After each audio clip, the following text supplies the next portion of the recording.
11.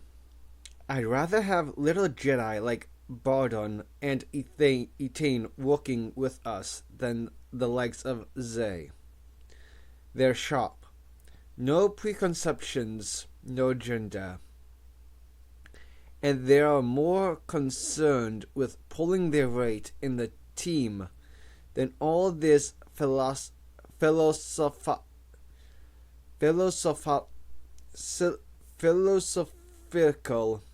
ossic about the dark side. They might be a seasoned man, but he seems to want respect from me just because he can open jars of calf with his mind. Kalskarata, having a quiet drink with Captain Jala Obrim, well away from prying eyes. Retail sector, quadrant B85. 9 days later, observation vehicle in position, overlooking warehouse space. 11:45 hours, 380 days after Geonosis. Jusek was enjoying himself. So, he said, and let the trendy dark visor slide down his nose, so he could look over the top. Do I look like a lowlife taxi pilot? Pretty convincing, Fai said. He wondered if Jusek ever had the sense to be scared. Do I look like a fare? Zev, sitting beside Jusek in the taxi's front seat, had a detached DC-17 scope balanced on the vessel's console and patched into a datapad by a thin yellow wire. He was pinging, as Karaz called it, each time a delivery transport or other craft passed through the dead-end canyon of warehouses that lay beneath the retail levels above. Zev checked the registrations transponder against CSF's database. He also checked the cargo with the scope's sensor scan. Fai was impressed by the ease with which Vixer and Attain had set up the remote link without CSF spotting it. They hadn't even had to call in Ordo to sort it out. Ordo had melted into the city again 2 days ago. No mean feat for an ARC trooper, Captain. Fai tried not to wonder where he might be.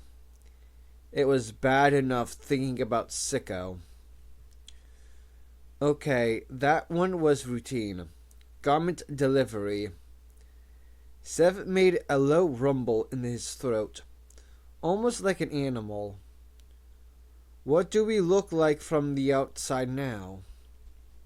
At the moment, one Rhodian taxi driver reading a holozine while he's parked and reading. Fai could see out, but nobody could see in. Or at least they could see something that wasn't actually in the taxi, thanks to the thin film of photoactive micro-emitters coating the interior. Clever stuff, this gauze. Thank you, Jusek said. It took me a long time to work out how to program moving images into it. Are you bored? Zev said, looking around at Fai. He still seemed wary of directing any of his comments at Jedi, even if all rank had been swept aside. 'Cause I'm not. And your constant yakking is getting to me somewhat, Nervad.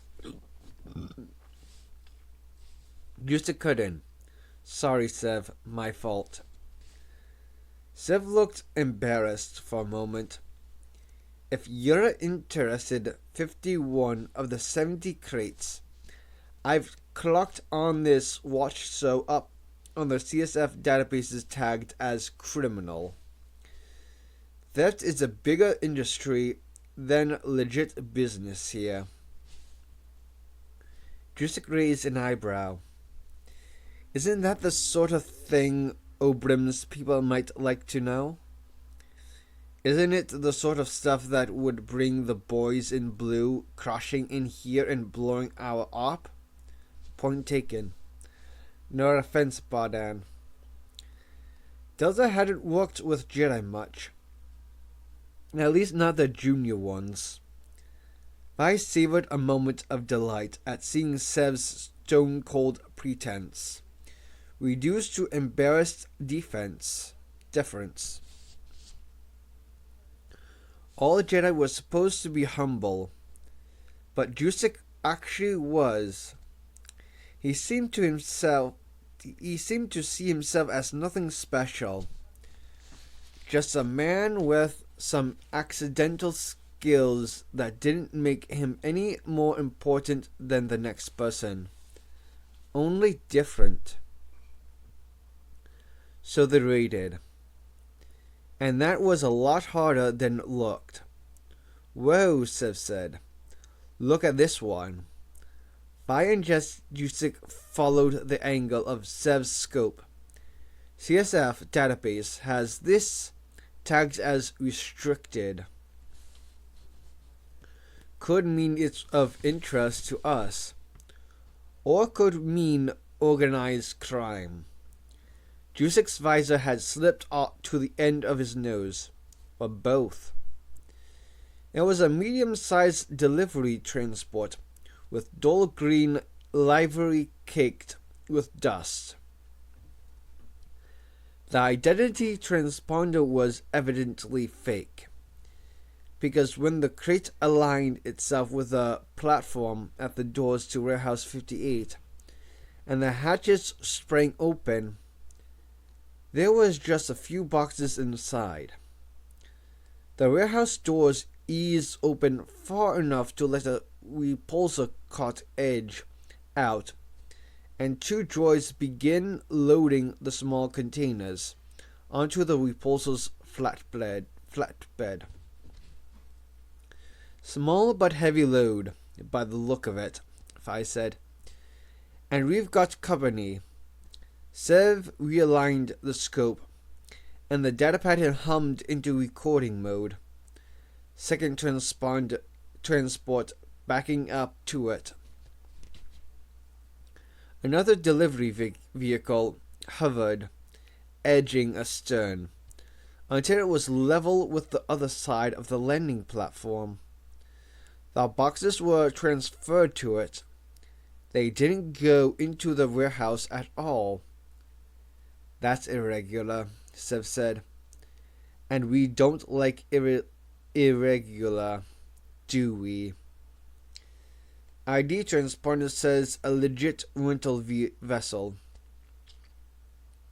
A female human in coveralls, white skin, wavy ginger hair to the shoulders, beanie build, short, stepped out of the green transport onto the platform to be met by a male Faline, who jumped out of the rental.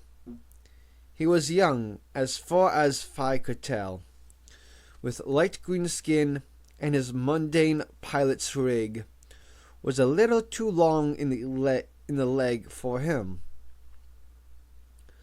All details were worth noting. The two turned their backs to the skylane and appeared to be talking. Well, that's a rare sight. And I bet he's not on the CSF database, Sev said, checking the pad. Images flicked across the screen at a blinding speed, while the system sought a match from the image the scope had grabbed. After a few moments, the screen read, "No match." Faline don't venture off-world very often, and he certainly isn't here to check out the tourist sites. Let's try the woman. I watched. There was a match indeed, and one that came up rapidly. Fierfek, Sev said. Her name's Vinagis, and she's a government employee. I'm not going to like this, am I? Not when you hear she works in Gar Logistics, no. Shaka, Fai said. She could be on legit business, of course. But then I'm such a trusting soul. Faline male and Gar clerk. Hello.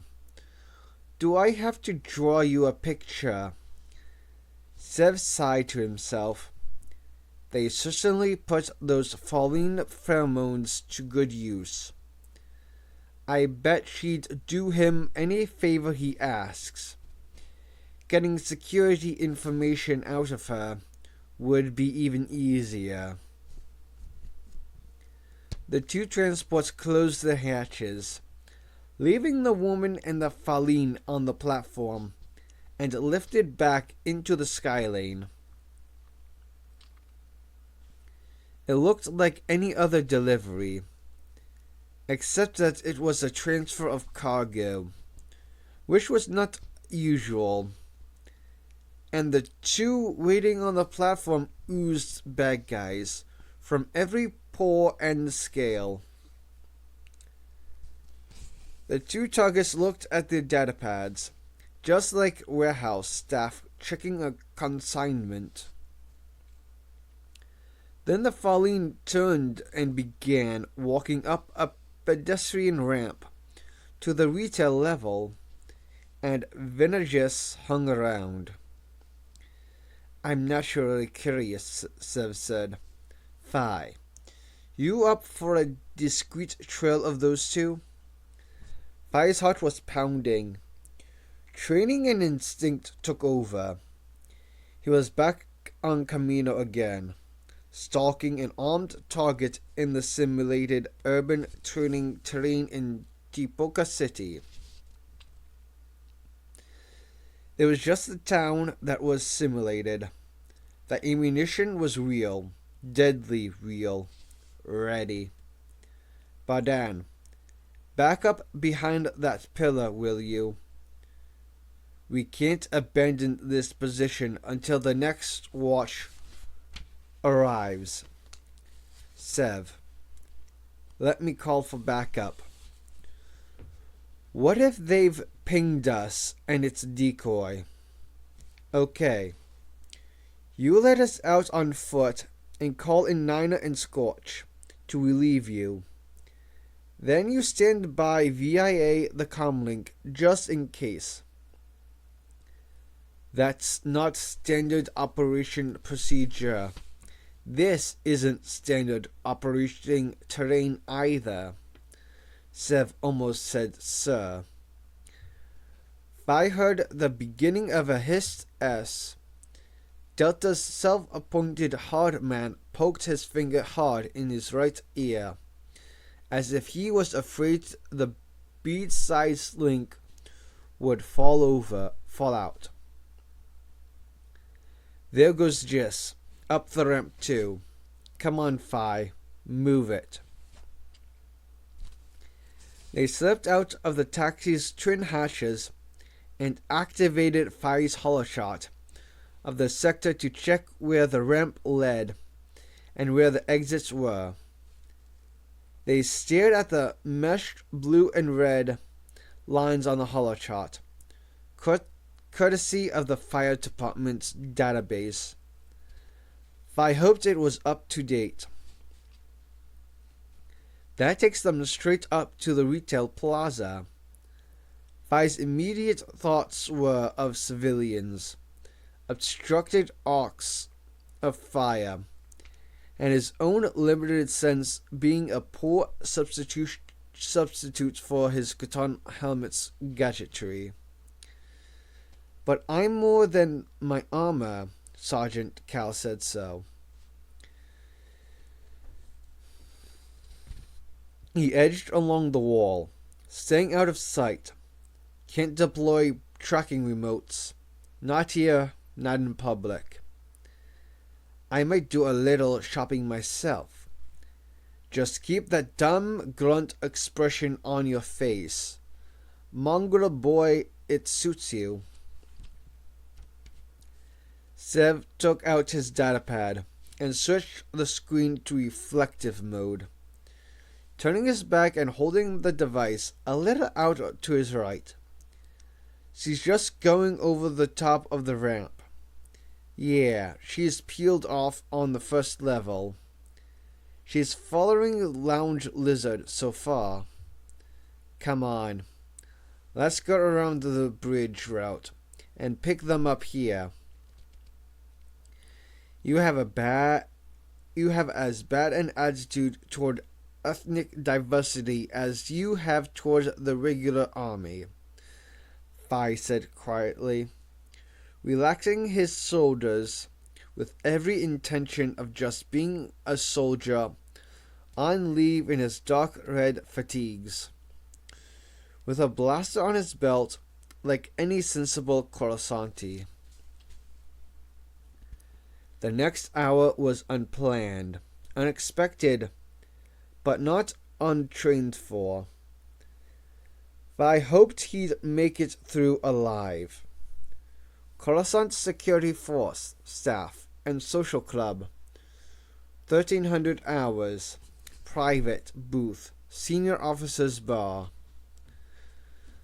Cascarada had his peripheral vision and half an ear trained on the general murmur at the bar. He felt bad about applying caution to these men. They had much the same thankless task as his boys. But there was a possibility that the leak was within their ranks. He couldn't let comradeship cloud his judgment. He hoped Obrim wasn't offended by the distortion field he'd set up. The little emitter sat discreetly on the table between the glasses, like a rolled-up pellet of flimsy, ready to bounce any bugging signals. If it's one of mine, I'll personally put a round through him, Obrim said. Skaraza didn't doubt it. You could put a fake lure in the system and see who goes for it. But even if it's one of us, then they'd still need data from the GAR to complete the loop. It's one thing having the holocams images of military targets and movements. It's another knowing where they'll be to start with. Okay then. I have to put someone inside GAR logistics. There was only one choice, Ordo. If we find a link to your people, though, I have to cut you loose. I'm sorry. I'm not exactly being kept in the loop on all this anyway, am I? If I told you where my squads were operating, and they happened to get into a bit of trouble that attracted the attention of your people, you might have to call them off. Then everyone would know we had a strike team deployed. I know. I'm just worried that your personnel will attract the attention of some of my overzealous colleagues, and one of us will be sending wreaths to next of kin.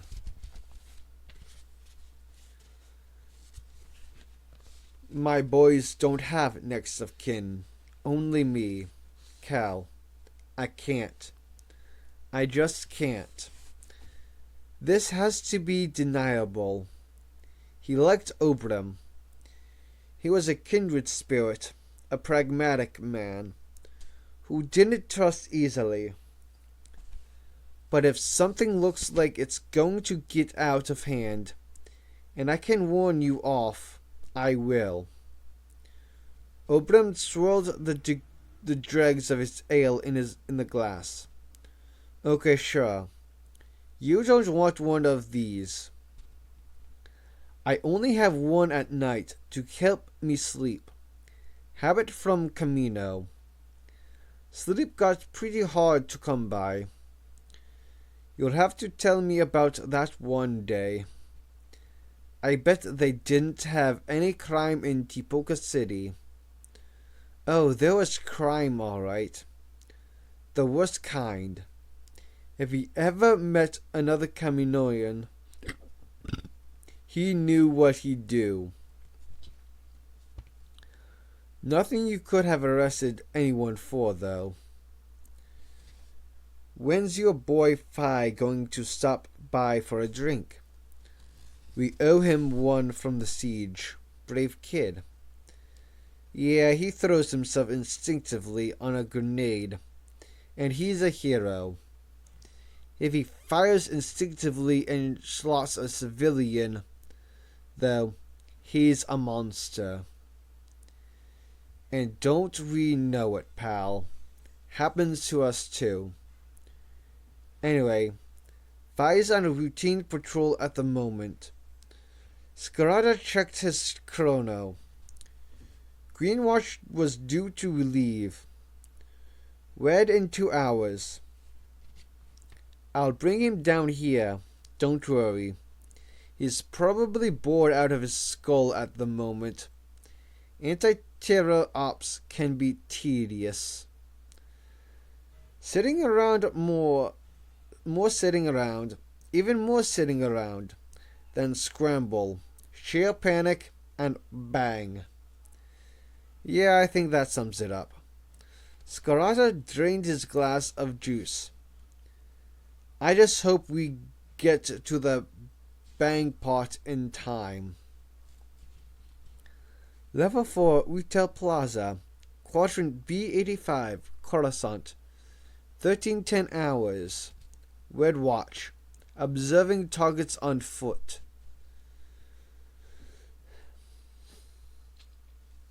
They should have called it in and let one of the other teams pick it up. But sometimes you had to run with it. Fi was now on autopilot, reacting to training he hadn't realized he'd absorbed so thoroughly. And Sev was matching him pace for pace. The shopping plaza was a mass of color, random people, and even more bewildering smells and sounds. This was life in the field without a helmet, and Fi didn't like it. Just ahead, Vinavagis wandered casually, moving along one diagonal line, then another, and then pausing to stare into transparent steel windows full of things Fi had no idea that people bought or wore.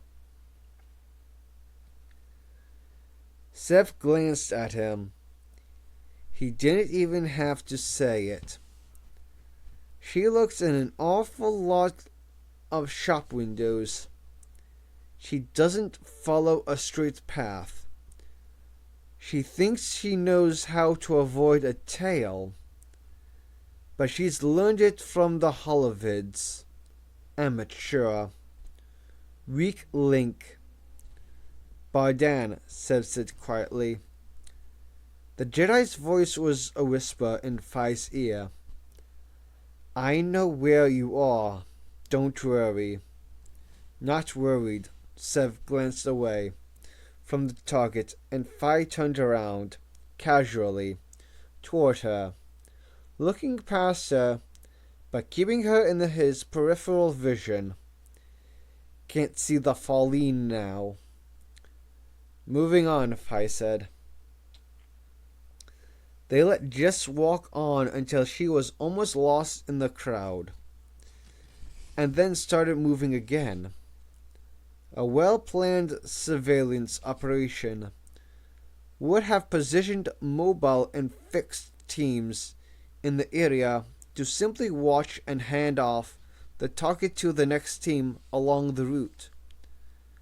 But they were on their own, and they had never planned to follow a suspect. "This is what Cal said we should never do," said Fi. "You got a better idea?" "Reckon she's seen us. If she has, she hasn't reacted." "Why would she? If she's what we think she is, then we're just talking to her." The plaza was busy. There was a restaurant on the left-hand side with tables and chairs in the open air. Just sat down. 7-5 walked on past her, and if I looked like an overwhelmed clone who'd spent his life cloistered in military environments, then he wasn't acting. Even Kribu's hut felt more familiar than this. It wasn't the urban environment. It was the sheer mass of civilians. They had no choice. They walked on farther. "Fairfax," said, "shall have doubled back or disappeared by the time we can turn around safely." Vi was looking straight ahead. He could see splashes of dark red between the multicolored shoulders of the dozens of species strolling around the plaza. "Here comes the 41st, he said. "You can always rely on the infantry." A dozen or so brothers were ambling along, gazing around them, and being gazed at by shoppers who had clearly never seen clones before. No matter how many times Vi saw that reaction, he always found himself wondering what they found so strange about it, and then had to see his own world as the rest of the galaxy saw it. The 41st were level with them now. Vi smiled fraternally, and got a bewildered nod or two in return. "They don't recognize me." That felt strange. All his Commando brothers knew him, and he could tell infantry from ship's crew by the way they walked. He walked between the men of the 41st with Sev, like a marching band, merging and spun around at the back of the group to walk back towards the target. She was still sitting there, but she was looking the other way. She was staring at another group of clone troopers heading toward her from the other direction. "I love being a familiar face," Fi said. His anxiety gave way to a sense of heightened awareness. The thrill of the hunt. The woman's spine straightened, as if she was going to jump up. But she sat tense for a few seconds, until the clones drew level with her, and met the group coming from the other direction. They stopped to chat. Vi and Sev melted into the group at the rear. "I'm heading around the back of the plaza," said Jusik's voice in the ears. "Niner's on station now. I'll give you some aerial recon." "Gotcha," Vi said quietly. "It's bad personal security to cluster like this." But that didn't matter right then. The woman dithered, trying not to look at the group, and failing miserably. Vi, like any clone, was exceptionally attuned to small gestures. Then she got up to walk briskly into the nearest shop. Maybe she owed Django credits. Phi shrugged and noted with a sinking heart that the shop looked to be exclusively for females. The gums on display were truly bizarre. Or were just not her type. So, Smartmouth, you going to follow her in there? I could. What? Tell them you're looking for a present for your girlfriend? Don't push your luck. Is there a back way out? Sev stepped into the doorway and shielded Phi while he took a quick look at the holochart and snapped off the image quickly. No, but there's a landing platform for deliveries. Sev dropped to whisper, Bardan, you with us yet? Jusik's voice was almost a chuckle. Fascinating, he said. I'm waiting at the delivery platform. A taxi is just what she needs right now. Sev and Phi looked at each other. They could hear Jusik, but the taxi wasn't visible, even when they stood back and glanced up discreetly at the roofline. Then they heard his voice, utterly level, utterly calm, utterly worrying. Yeah, I am, lady. Where do you want to go? I've got a booking, but... Sev, tell me he isn't doing what I think he is. He's doing it. He's nuts. Sev lowered his voice to whisper in the comlink, Bardan, if we lift her now, we'll blow this up. Don't overplay it. Okay, lady, but the spaceport isn't my regular run, so that'll be extra. There was the sound of someone getting into the taxi, and a woman's voice. Yes, just drop me off at the domestic terminal, please. Phi wondered for a moment if ordinary people had shared thoughts like the ones he knew Sev was sharing with him. They'd be training to think the same way, the soldier's way. Where was Jusik going with this? If he dropped her off like a normal taxi, they'd lose her in the terminal anyway. He couldn't follow her in there and check where she went without blowing his cover. And if he didn't drop her off... Sev was staring past Phi. Lizard on your 6, he said quietly. Phi turned very, very slowly and stopped when he caught the Falleen male in his peripheral vision. At the point where the plaza funneled into a spiral ramp down to another level. He was searching.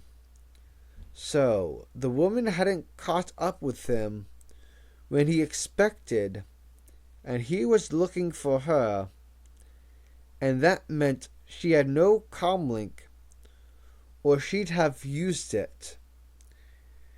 Now he's going to be bad news. He's carrying some serious cannon. Look at the line of his jacket.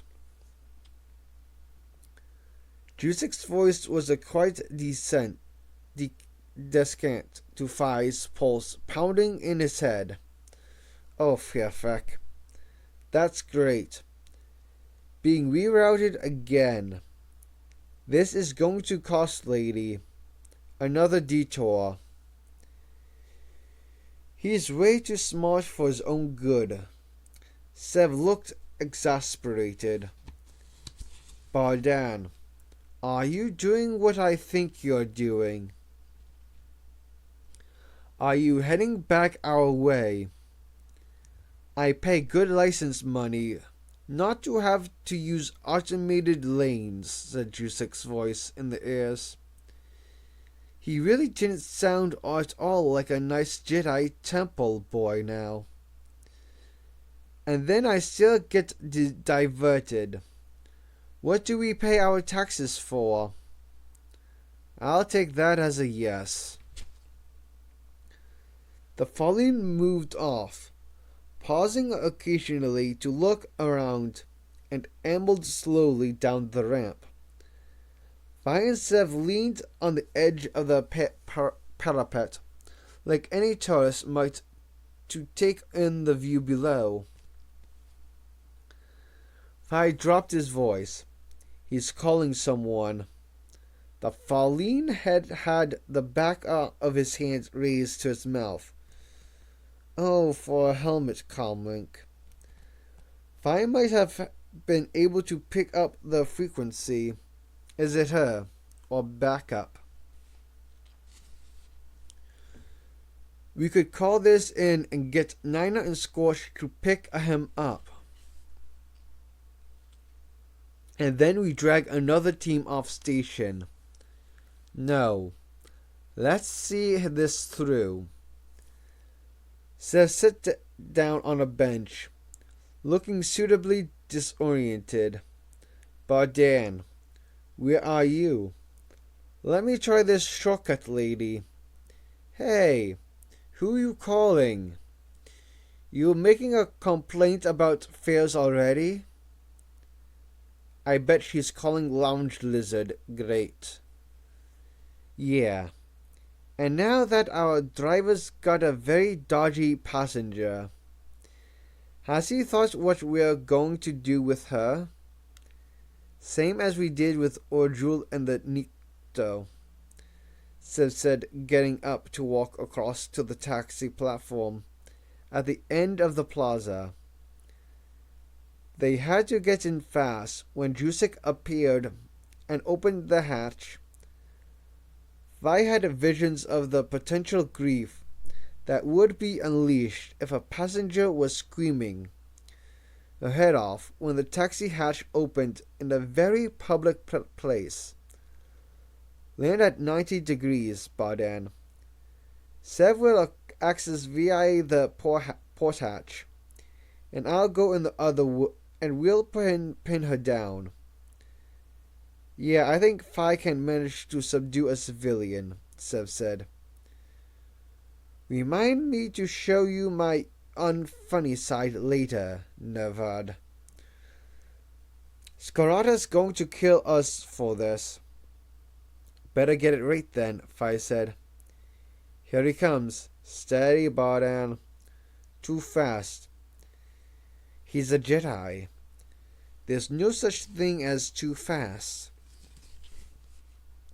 The battle taxi is anti-surveillance, Gauze, now showing a human driver that wasn't Jusik.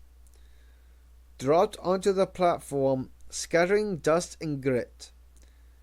The two commandos ran to their respective sides. Jusik's voice filled their heads now. Hatches in there, 2, 1. They threw themselves in. The hatches snapped shut so fast that Fi felt his pant leg snag in the seal. But he was flat on top of the squealing, struggling woman. And then she went quiet, because Sev clamped his hand over her mouth. You waiting for a tip? Said Fi.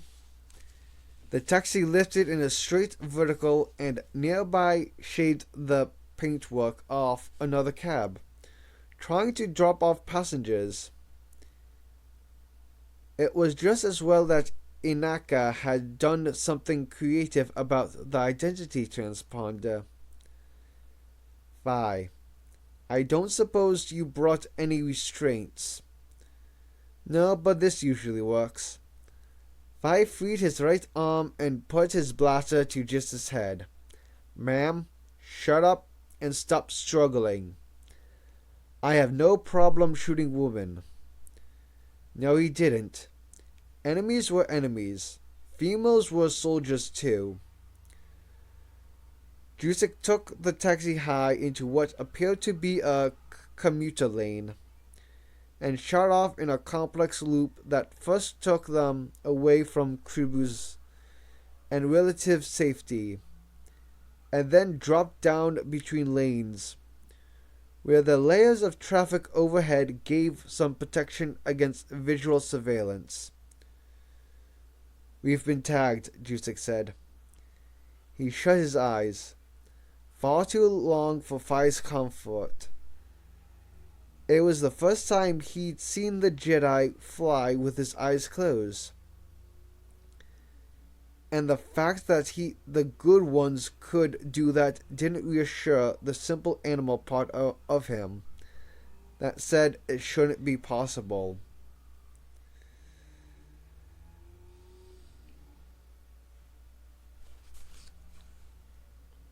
Yes, we are being followed. I wanted to ask how he knew, but just had no reason to know Jusek was a Jedi. And the less she knew, the easier it would be to process her, as Karata put it. You can evade them, right? About as well as anyone can. Any idea who they are? None. Other than they are very persistent, and if it's CSF, it's an unmarked vessel. You can sense all that information? He opened his eyes again. Yes, because there are only 2 or 3 speeders behind us, and I can see them in the mirror. Sev looked at Fi with an unspoken count of 1, 2, 3. Sev released his grip on Jis as Fi clamped his arm tight around her neck. Blaster pressed so hard into her temple that the muzzle was ringed with a little patch of white bloodless skin.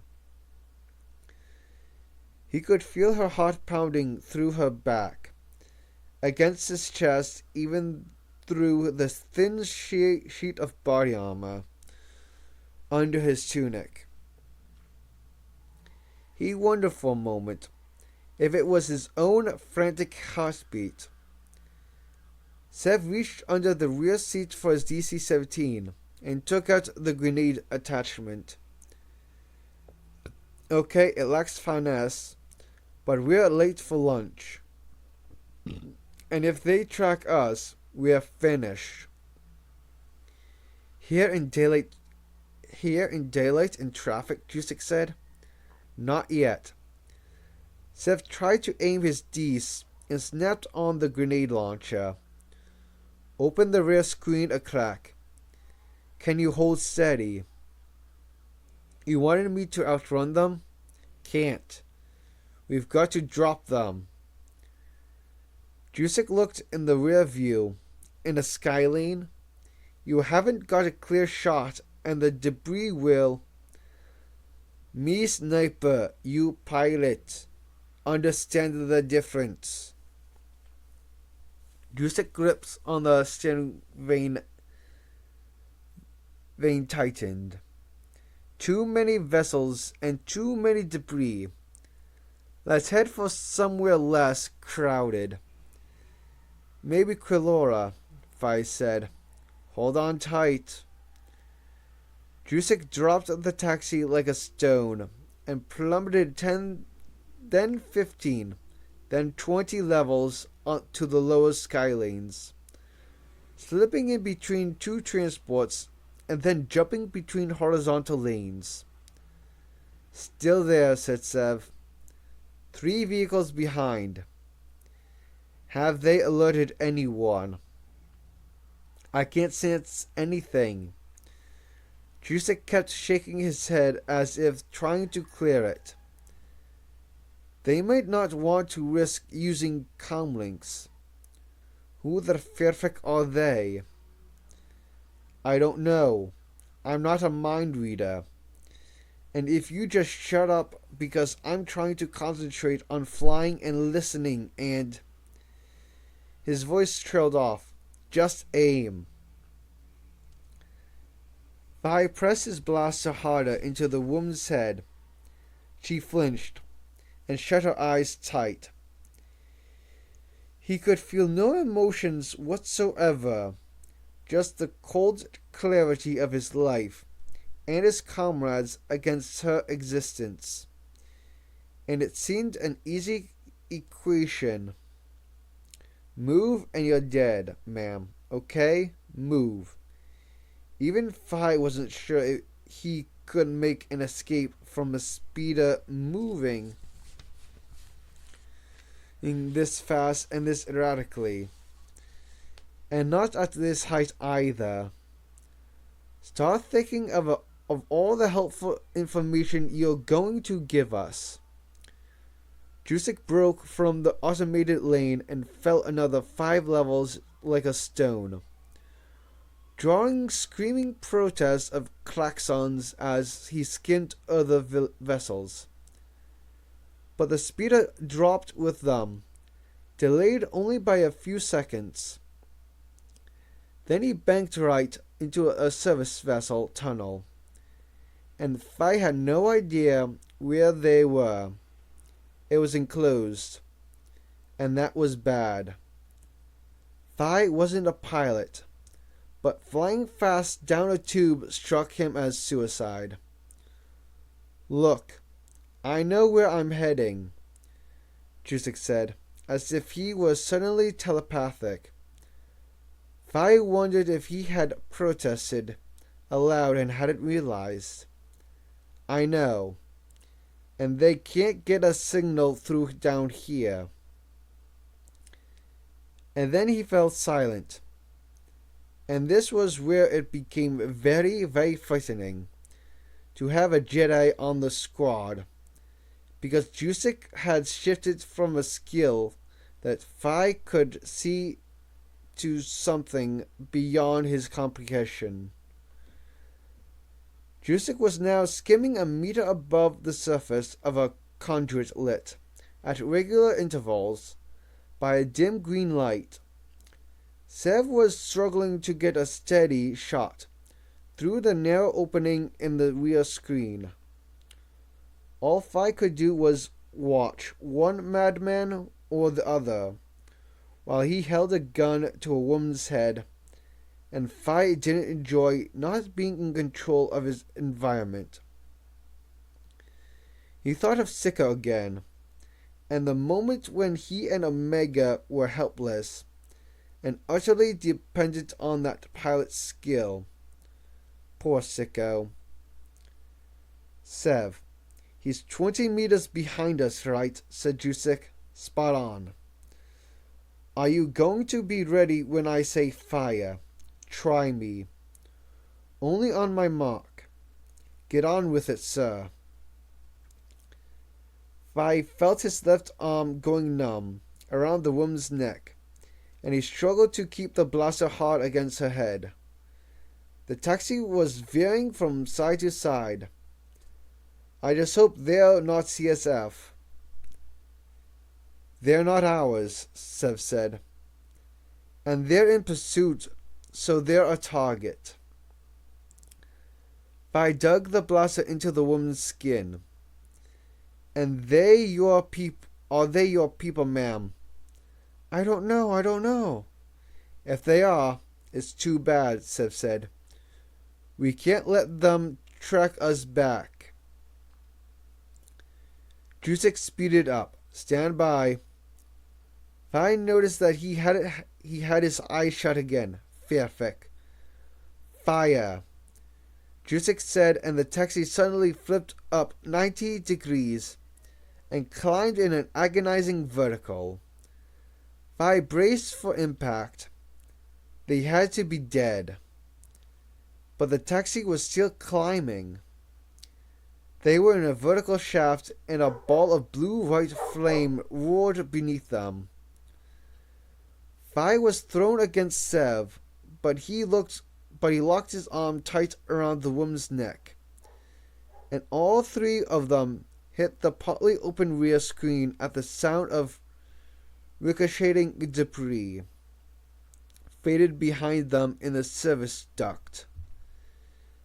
The light dimmed fast beneath them and suddenly disappeared as Jusek slammed the taxi into another right angle and they were flying horizontally along a channel again. Target down. Sev shut his eyes. That better not be CSF, Fi said. That's going to be very messy. Suddenly, they were bathed in hazy sunlight.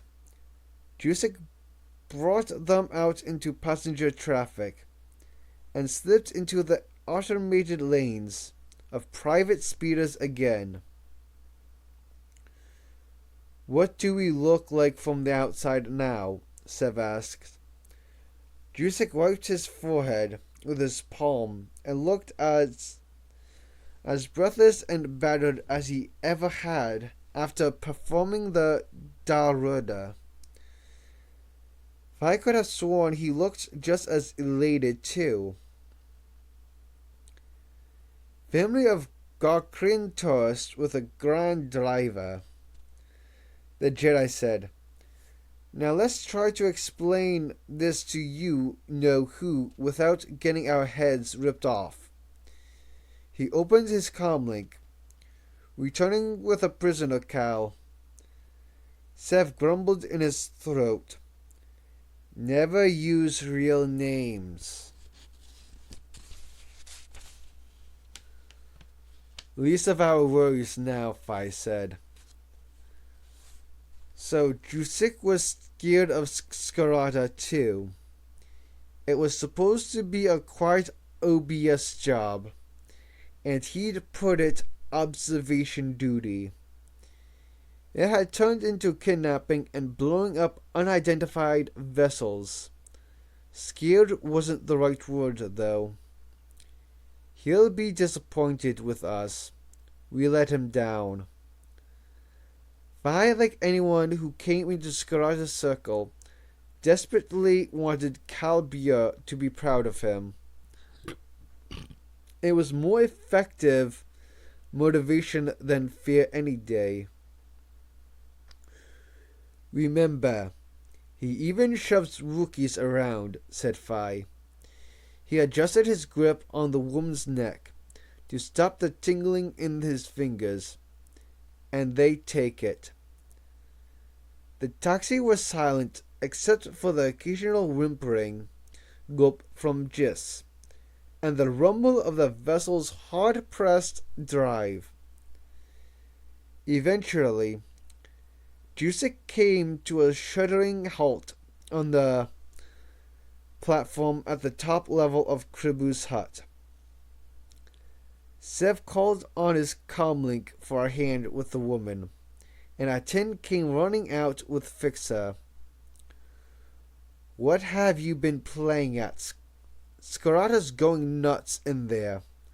Atin slid into the taxi and put cuffs on Jis. Get out, and we'll take her to the safe house. You've got some explaining to do.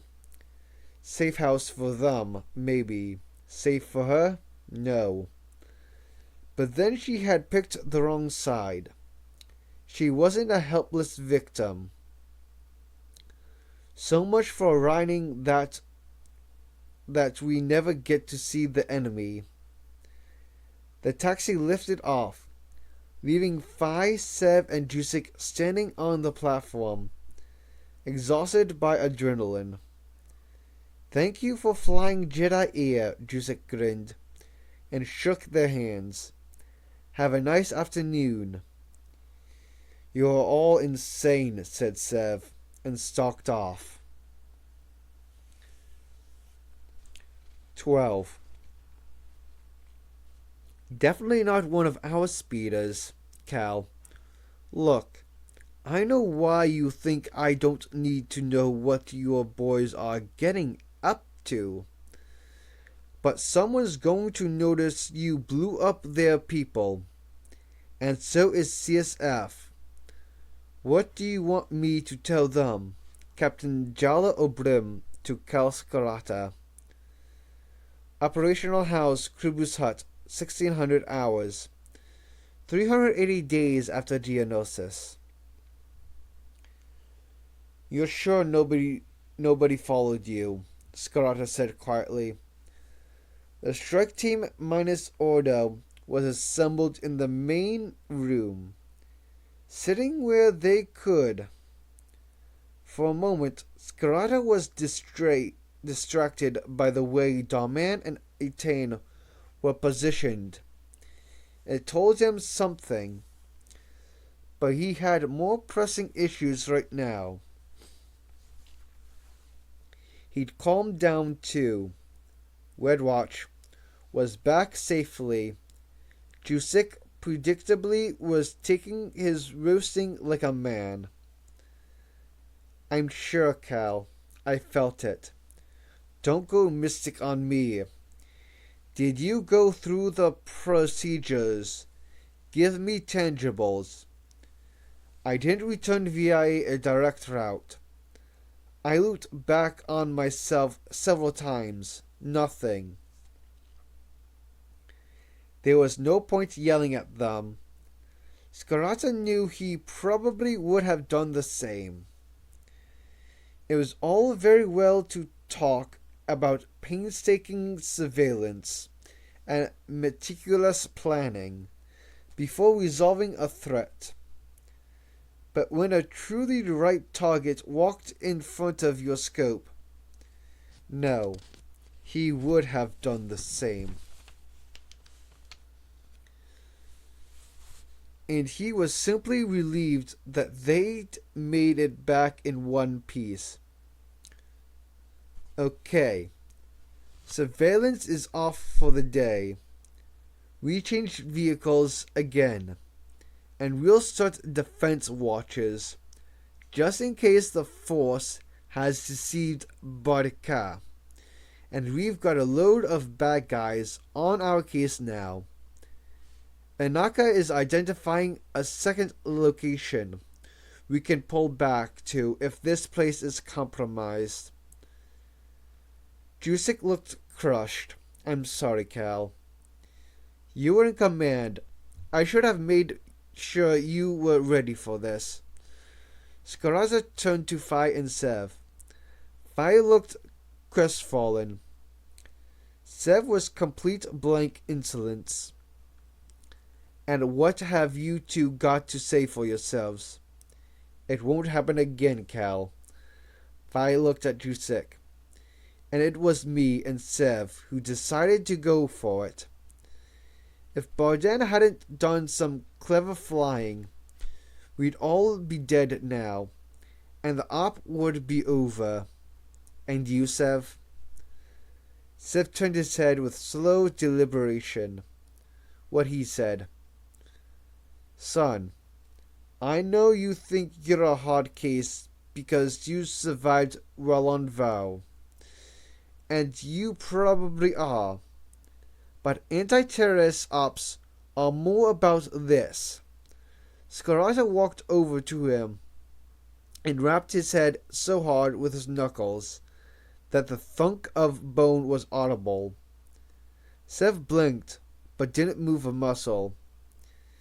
If you thought about it for 2 minutes, you could have relayed that identification back here, and we could have planned some intelligent surveillance. But now we've got another prisoner, plus a bunch of dead guys, and we have to explain why a GAR employee isn't going back to the office anytime soon. Because if she wasn't working alone, then some Dikut is going to notice she's absent. Have I missed anything? Nine arms folded, looked up. Yes. Who's helping Vow now? He must have his hands full. Anaka. Wookiees are good at looking like a crowd. Boss had been remarkably quiet for the last 10 days. He'd worked his watches without complaint and had shown none of the staggering confidence that the Delta boys were known for.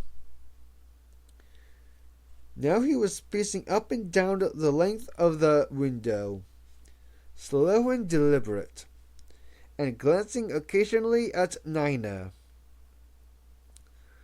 Scarata wondered if it was the displacement from the sergeant role that was getting to him.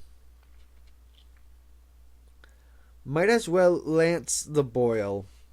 You want to say something, boss? With respect, Cal. We have different approaches, don't we? Spit it out. Delta does rapid neutralization. Omega does the more considered stuff. Why not split our tasking that way? For once, rock-solid Nina took the bait. Yeah, you blow up everything without checking and rethink first. I certainly agree with your analysis, Nervard. And we have the unbroken track record of successful missions. Like we don't. You said it. Garada wasn't quite fast enough crossing the room, and Nina had slammed the boss hard against the wall without a moment's warning. If Scarata hadn't yelled check, Nina would have smashed his drawn-back fist into Boss's face. The two men stood almost nose to nose, locked in a frozen standoff. This stops right now, Scarata barked. You hear me? Stand down. He'd never seen Nina react like that. Soldiers got into scraps all the time. It was an inevitable part of being encouraged to fight. Sometimes they took a swing at each other, but it was really serious. No more than a bit of bravado, but not his boys, and certainly not Nina. There was a switch in all men somewhere, no matter how deeply buried that could be thrown. You have never lost brothers. Nina took one grudging step back from Boss. Never. You have no idea. Ever wondered why? Said Boss. Enough. Scarata put an arm between them. Next one to open his mouth gets a thump from me. Okay. This was the brief moment where the fight would erupt or vanish. And Scarata was secretly uncertain if he had what it took to separate two bigger, younger, fitter men. But Nina muttered, Yes, Sarge, and sat down in a chair on the far side of the room, face right with anger. Boss paused, then followed him to hold out a placatory hand. Apologies, Nervard. Nina just looked up at him, unblinking. Then he took Boss's hand and shook it, but his mind was clearly elsewhere, and Scarata knew exactly where. Some things didn't go away with time. Nina had lost another Sev, plus DD and 04 at Geonosis, and during training, he lost 2-8. Republic commandos never forgot the brothers they grew up with in that tight pod from the time they were decanted. But Delta still had their pod intact. The world was different for them. They thought they were invincible. Death only happened to others. I think we need to take a step back. Skarata said, bleeding for Nina. He thought the squad was as close as a true pod, but they still nursed their loss. Delta, you break off and get a meal downstairs, and report back at 1900 Omega. You break when they get back. Maybe we'll all feel better on a full stomach. There was no point turning this into a contest between the squads, but mixing them hadn't helped that much. Skarata watched Delta troop out toward the turbolift. It was going to take more than food to distract them, although it usually did the trick. Are we all okay? Aten looked up from a datapad he was cannibalizing. This muzzling thing seemed to keep him happy. We're okay, Sarge. Sorry, I just don't feel happy calling you Cal, except in public, oh, of course. That's okay, son. Skarata made a point of sitting down where he could see Darman, and make a discreet assessment. There was something about the way he was turned slightly toward Etain in his seat, and she made a lot more eye contact with him than she had earlier. Skarata wondered why he hadn't spotted it earlier, and also when it had happened. If he was right, it was bad for discipline to let an officer and an enlisted man have a relationship. But Etain wasn't an officer, and Darman had never chosen to enlist. The risk lay more in how Darman would handle it, and how left behind his brothers might feel, now that they were out in a world where everyone who wasn't wearing armor was free to love. Skarata stood up and limped across to Etain. Come and explain some Jedi stuff to me, he said quietly. I'd ask Boudica, but he's still in disgrace at the moment. He winked at Jusik to indicate he was joking. The kid took his ribbing far too seriously sometimes. Outside. It wasn't subtle, but Darman obviously didn't think anyone else had noticed what was going on between them. He probably thought Skarata wanted to discuss the unsavory side of interrogation with her. Skarata sat down next to Etain, on the rickety bench against the landing platform wall. It was late afternoon, and the air smelled of hot speeder drives, and the powdery sweet scent of a solitary Malay vine that had taken root in a crack in the permacrete. Etain folded her hands in the lap of her pale blue tunic. Without the dull brown robes, she didn't look like a Jedi at all. You and Darman, Scarlet said carefully. She closed her eyes for a second. He told you, then. I suppose he tells you everything. Not a word. But I'm not stupid. It was amazing how easily people told you things when you didn't even ask a question. Perhaps she actually wanted people to know, but it seemed Darman didn't. And he had a right to keep what little privacy he had. I heard the squad's comments after Krillora. Are you telling me to stop? No. I'm asking where this is heading. Are you going to tell him to stop? No. If you make him happy, Scarlet trod carefully, but he knew where he drew the line, and whose interests he would put first, war or not. See, I know that much about Jedi.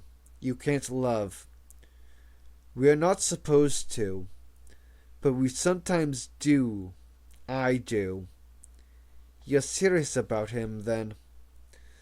I never stopped thinking about him after Quilora. Have you really worked this out? That I'll outlive him. Women outlive their men all the time. That I might be thrown out of the Jedi Order? As prices go, that's worth paying. Etain. He's more vulnerable than you think. He's a grown man, and he's a killing machine. But he's a kid too. Crying over girlfriends can be dangerously distracting for him. And the whole squad. I know that. I'd hate to see him used. If you're going to carry on with this, you'd better mean it. He paused to make sure she understood what he was saying. You know, I'll protect him come what may, don't you? Etain's lips parted slightly, and her cheeks looked suddenly pink. Her gaze flickered slightly. I want him to be happy, Cal. I'd never use him. I'm glad we agree, he said.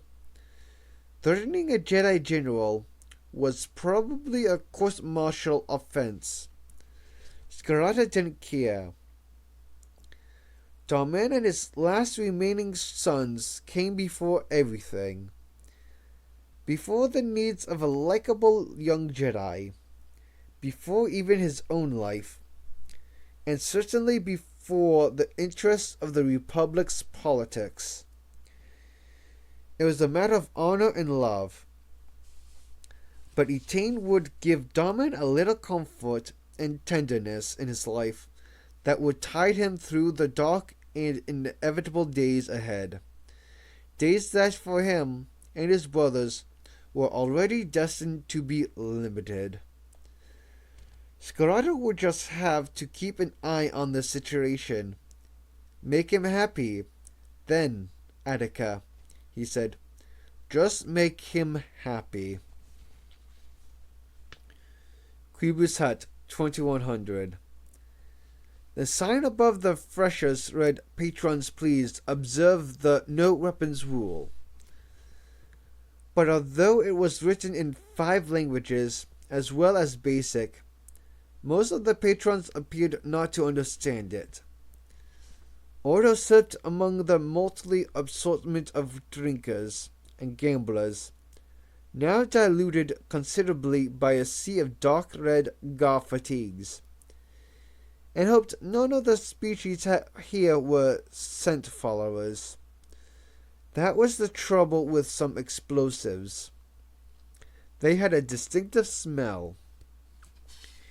He scrubbed himself as thoroughly as he could, and changed into the ubiquitous red fatigues as well.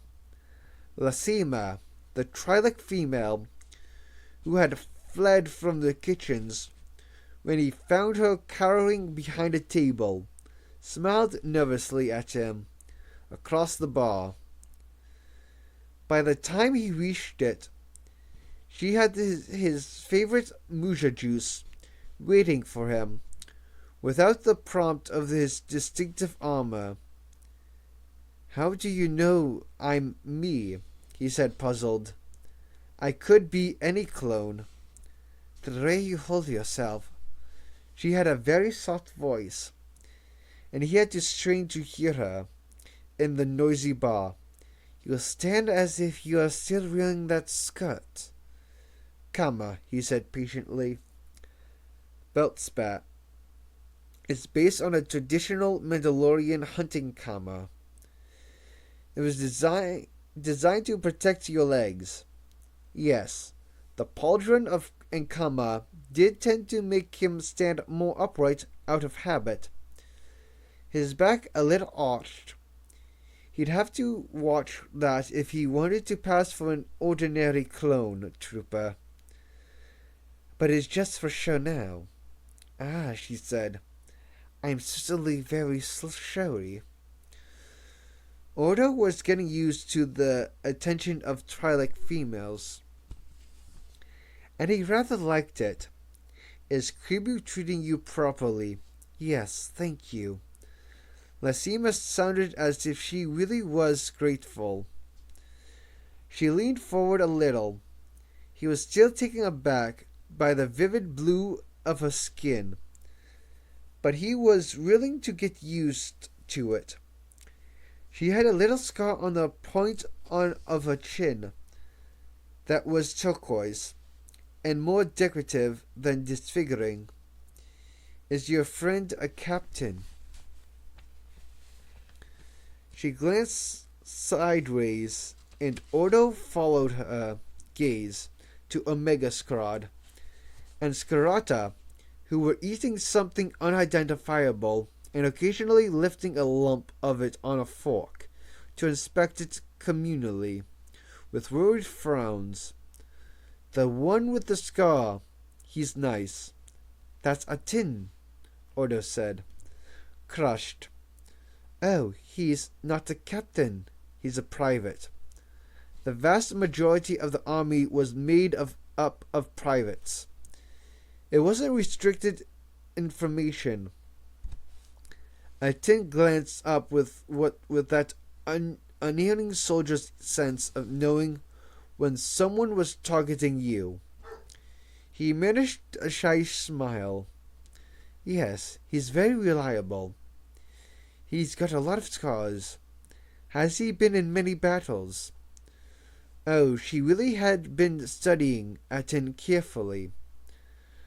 Apart from the thin diagonal scar across his face, the rest were harder to spot. Just a couple on his hands, and one telltale line that was visible above the neckline of his red tunic. Yes, Ordo said. They've all been in quite a few battles. Poor Atin, she said, looking smitten. I'll bring your meal over in a moment. He forced a smile as Kal Bia had taught him, picked up his glass, and went to join Omega's table. What do you reckon this is, Ordo? Darwin said. He held his fork so that Ordo could inspect the object skewered on it. A tube of some sort. That's what we were afraid of. It's all protein. Ordo stared at Atin. Lasima has taken a fancy to you, Nervad. There was no jeering or barracking, as Ordo had seen ordinary males do at the mention of females. The squad simply sat in silence for a moment, and then resumed their debate on the anatomical content of Kribu's dish of the day. Skarata got up and moved along the bench to sit next to him. Successful shopping trip. I have everything on the list now. Sorry for the delay. And I have a few extras. How extra? Surprising extras. Very noisy too. Lasima glided up to the table and placed a dish in front of Ordo. She smiled at Atin before making her way back to the bar. Ordo picked up his fork to eat, and the squad studied his plate intently. But that's all vegetables, Nina said accusingly. Of course it is, Ordo said. My intelligence score is at least 35% higher than yours. It happened to be true. Skarata laughed. Ordo cleared his plate as fast as he could, and then indicated the turbolift. Skarata followed him up to the rooms, where a Delta squad sat cleaning their DC-17s. Just dusting, Fixer said, settled as a bantha. Dust away, Scarlet said. They'll see action soon enough. So, Ordo, what did you get? 100 kilos of thermoplastroid plus 5,000 detonators. Even Scorch looked up from his dismantled rifle at the mention of that. That's a lot of ordnance to make disappear without anyone noticing, let alone store it. I liberated it in stages from different sources. Scarata tapped him on the arm. Now, explain the extra surprise. The delay was because I enriched it all, minus a pack or two. How? A little chemical refinement that'll make it unstable if anyone attempts to use it in devices. How unstable exactly? Scarata asked. If they don't work a stabilizer compound into the plastroid, it'll blow their workshop into orbit as soon as they attached a debt to it. Squish sniggered appreciatively. Just a precaution, Otto said. If we end up using it for a sting operation, and by some chance it goes wrong, then we'll at least remove a few Hatun in the process. And half of Galactic City. Sev grunted to himself and peered through his scope to calibrate it against the view from the window. You spook boys overdo it sometimes. Scarata patted Otto's arm. Nice job, son. Now tell me, where you've stored it. Half at the safe house and half under Fix's bed. Scorch guffawed. Boss smacked his ear, but it didn't stop him from laughing. I'm sharing Fix's room, Dikut. Well, you won't even wake up if that blows.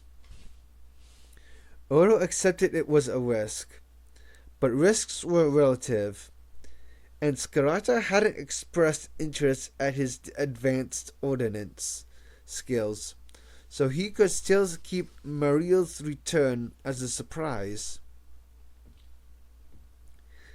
He was going to be pleased with Mirel's news on Khoisan, too.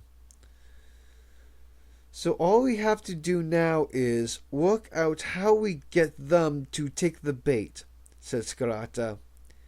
Maybe Val is getting somewhere with our guard colleague. Boss looked up. You're more interested in using the stuff to kill them, track them, or make them think everything's going fine on the Terra front. I'll take all three. Does it usually take this long to get anywhere? Scarata laughed. Long, son. It normally takes years to shut down a network. This is lightning speed. It might still take years, and it's just a fraction of the trouble out there. Makes you wonder why we bother. Because we can't not bother, Scarlet said, and because it's for us. He sat back in the chair in the corner and put his boots up on the low table, shutting his eyes and folding his arms on his chest. Val's calling in shortly. If I don't hear the comlink, somebody wake me up. Otto had really known Scarata to sleep before his men did, and he had seldom seen him use a bed. He always slept in a chair if he had the choice, and while it might have been a mercenary's need to be ready to wake and fight immediately, Otto suspected it had a lot more to do with that first night on Commando. His normal life had ceased, and would remain suspended until that elusive normality had been achieved for his troops. He always seemed to be waiting for the Kaminoans to come through the door. His breathing changed to the shallow, slow rhythm of a man asleep. Squash started whistling, distracted by his task. Oda walked up behind him and clamped his hand hard over his mouth. Quiet. Quiet for Calbier. Squash took the hint. Oda waited, memorizing Morel's download from his datapad, with a single glance at each screen. Then Scarata's wrist comlink chirped. He opened his eyes and lifted his hand nearer his mouth. Well on. Try Jayla, a weary voice said. Scarata sat bolt upright. Delta Squad froze. Where are you? Said Scarata, sweeping up a pile of dead guys with colleagues from the organized crime unit. Sorry. I think your boys just kicked off a gang war. Can I borrow a Jedi, please?